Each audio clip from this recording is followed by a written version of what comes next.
You probably grew up believing SOS was humanity's ultimate magic spell. Right, 3 tiny letters that anyone could understand scratched into sand, flashed with a flashlight, even hammered out on pots and pans. Yet on an aircraft plunging from 10,000 meters, shouting SOS is almost useless, sounds absurd.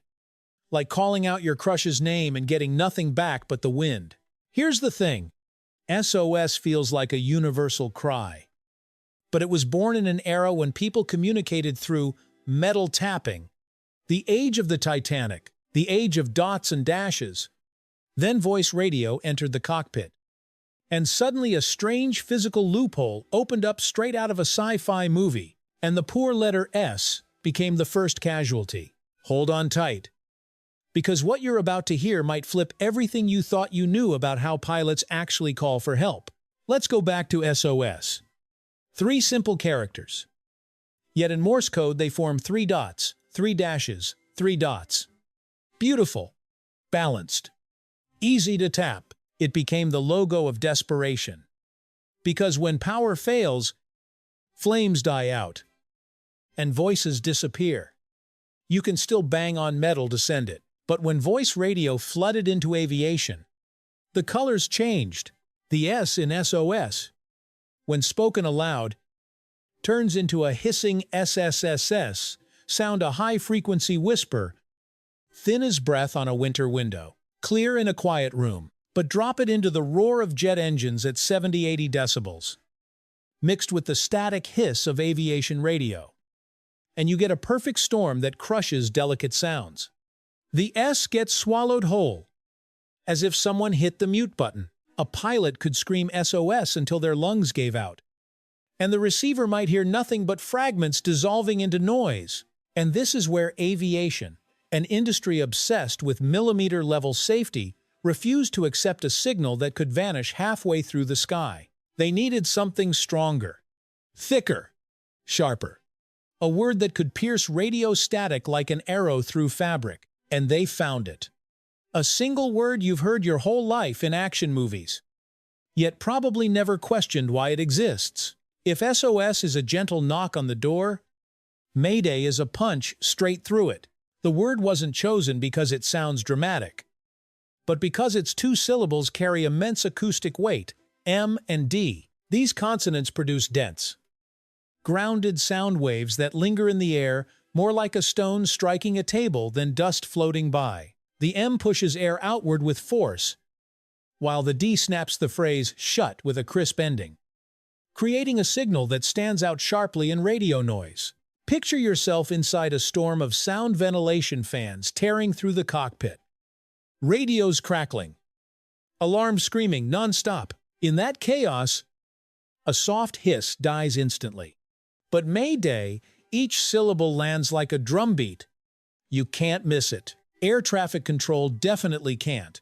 Here's the part most people don't notice. Pilots don't say Mayday once.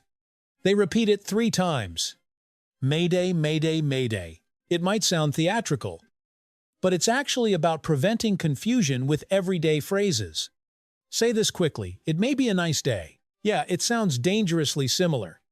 And if you're an air traffic controller juggling a dozen aircraft at once, you don't have time for guesswork. 3 times.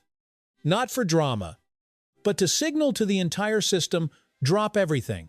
Lives are at stake right now. And it goes deeper. If you think yelling louder solves the problem, you're underestimating aviation's precision. When a pilot declares Mayday, they are essentially saying the aircraft may become uncontrollable. Passenger lives are measured in seconds.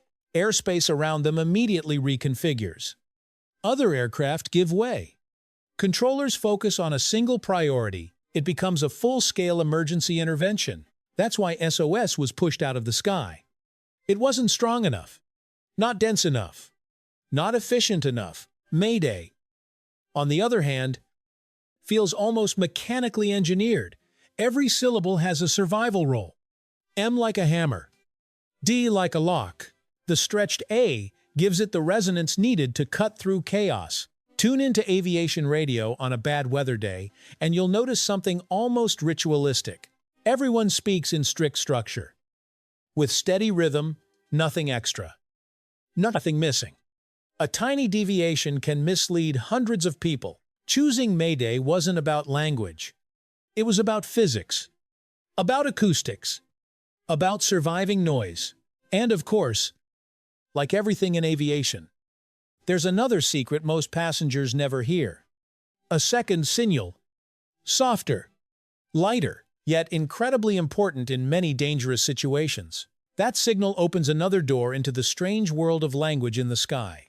The most fascinating part: you're living in a society where every syllable spoken above the clouds is shaped by physics, not because it sounds poetic, not because it's stylish, but because it has to cut through chaos and keep humans alive. So if you're intrigued by how humanity engineers language to fit machinery, acoustics, and survival itself, stick around for the next episode. We'll uncover the hidden story behind Pan Pan, the almost Mayday signal that makes Mayday look like the strict older brother in a sky-high mafia family. And if you enjoy those moments where you realize we've misunderstood something for 100 years, you already know what to do. Hit follow so you don't miss the next aviation plot twist.